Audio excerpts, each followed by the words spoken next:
मेरी क्लास में ना एक लड़का था, उसने कभी 11th में पढ़ाई नहीं की, कभी नहीं।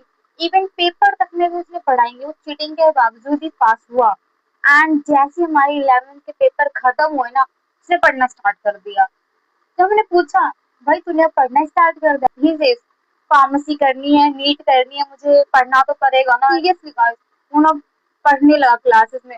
जैसे ही हमारे एडजस्टमेंट का पीरियड होता है उसमें भी वो पढ़ता ही रहता है, क्लास जब चलते है उसमें भी वो पढ़ता ही रहता है, लंच के टाइम भी वो पढ़ता ही रहता है। सीरियसली गाइस, मई वेस्ट हो गया, अप्रैल वेस्ट हो गया, बट जून में माइंड खोलो, पेपर अब आने वाला है, बोर्ड हमसे दूर नहीं रहे, बस कुछ महीनों के बाद हमारे बोर्ड्स हैं। इमेजिन करो, आपने कुछ नहीं पढ़ा और आप एग्जाम में जाके बैठे हो, क्या करोगे उसमें बताओ। आई नो कि बहुत सारे चैप्टर्स हमारे पास बैकलॉग्स हैं, बहुत सारे चैप्टर हमने इनकम्प्लीट कर दिए, हमने कॉपी भी नहीं बनाई। बट गाइस, अभी सीरियस नहीं हुए ना तो कब सीरियस होगे जाके।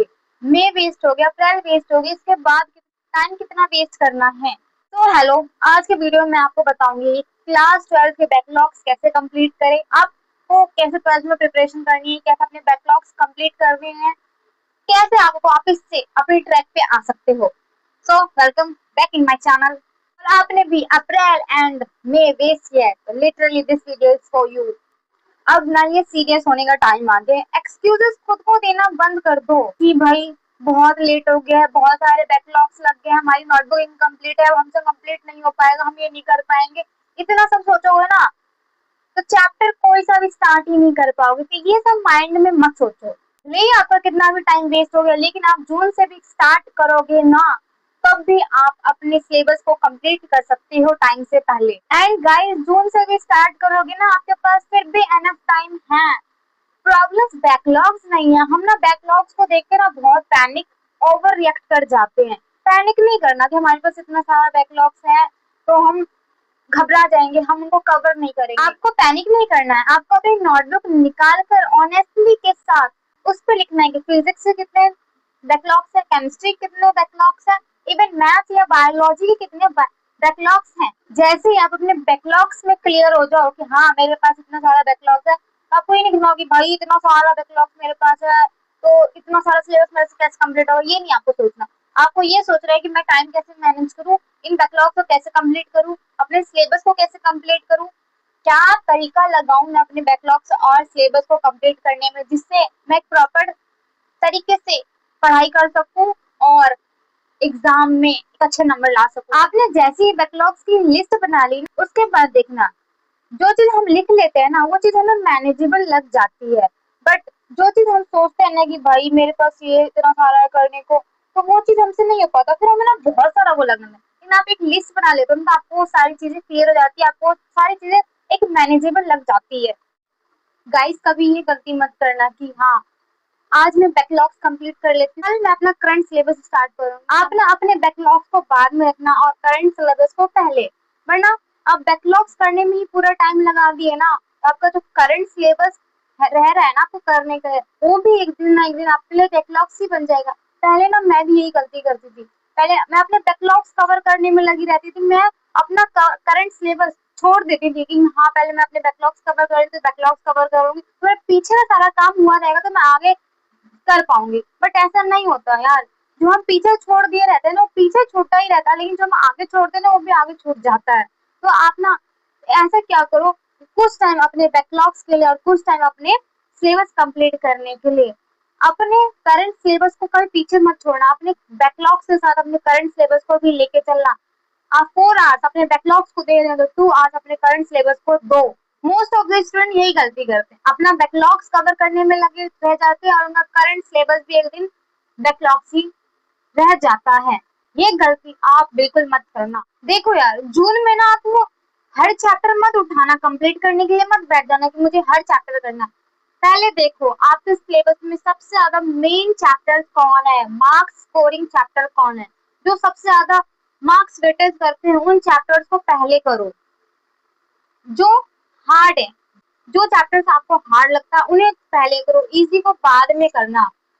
देखो यार, एग्जाम में ना मार्क्स इंपॉर्टेंट होता है, ये इंपॉर्टेंट नहीं होता। कोई हमसे ये थोड़ा ना कहीं पूछता है कि तुमने कितना मेहनत किया, तुमने कितना पढ़ा। सब हमसे बस यही पूछते हैं तुम्हारे मार्क्स कितने आए। इसलिए जो चैप्टर्स ज्यादा वेटेज के हैं, जो चैप्टर ज्यादा मार्क्स स्कोरिंग है, उन चैप्टर्स को आप पहले कवर करने की कोशिश किया करो।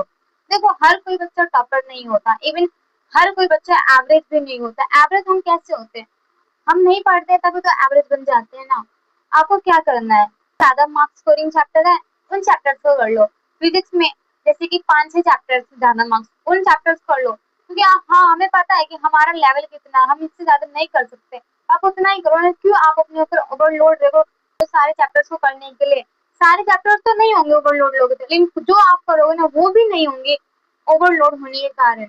मैं आपको बताऊं सीरियसली, मैंने ना मई और अप्रैल में कुछ पढ़ाई नहीं की थी। हमारी ना फैब में एग्जाम हो गए थे 11th, और मार्च से हमारे क्लासेस स्टार्ट हो गए थे 12th के लिए, लेकिन मैंने बिल्कुल भी पढ़ाई नहीं किया। बट मेरी ना 25 में से छुट्टियां पड़ गई थी, और उन 5-10 दिनों को मैंने अपना प्रोडक्टिव बना और मैंने सारे अपने बैकलॉग्स कंप्लीट किए। अभी मेरे थोड़े बैकलॉग्स हैं, लेकिन जितना हुआ ना वो मेरे लिए बहुत ज्यादा है।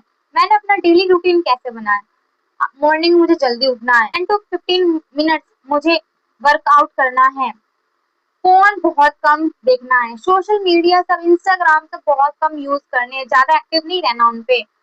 एंड मैं अपना जीरो स्टडी रूटीन तो बिल्कुल ना बनाऊं। भले ही मैं आधा घंटा पढूं, भले ही मैं 45 मिनट्स पढूं, लेकिन मैं डेली पढूं, कैसे भी ना कैसे करके। भले ही मेरी लाइफ कितनी भी हैक्टिक या बिजी क्यों ना, पता है जब हमारे पास वैकेशन होता है हम ना आलसी बन जाते हैं, हमारा माइंड ना अनप्रोडक्टिव हो जाता है, क्योंकि हमें पता रहता है कि छुट्टियां चल रही है, हमारे पास बहुत टाइम, हमारे माइंड को पता रहता है बहुत टाइम, और यही बहुत टाइम को ना वेस्ट कर देता है, हम सोचते नहीं है, डिसाइड नहीं करते हमें करना क्या है। तो देखो यार, आपने भी अपना मई और अप्रैल खो दिया है ना, तो टेंशन मत लो, क्योंकि मैंने भी खो दिया था।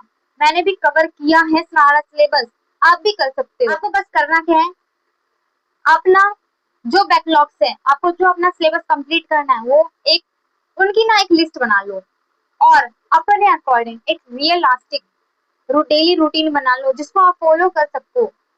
उसके अकॉर्डिंग आपको ना डेली चलना है, टेंशन नहीं लेना, पैनिक नहीं होना, बस आपको अपना डेली रूटीन डेली फॉलो करना है।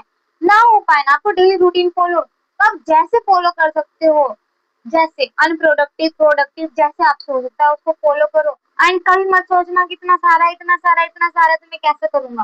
देखो गाइस, छोटी छोटी चीजों में प्रोग्रेस करने पे फोकस करो, ये मत सोचो कि मैं ज्यादा से ज्यादा कैसे कर सकूं। छोटी छोटी प्रोग्रेस पे फोकस करो। बोर्ड्स वही क्रैक करते हैं जो धीरे धीरे मेहनत करते हैं, जो अपने जो डिसिप्लिन से चलते हैं। आज से ही स्टार्ट करो, पर डिसिप्लिन से चलो। कि वीडियो हेल्पफुल लगी तो लाइक एंड सब्सक्राइब करो। Thank you.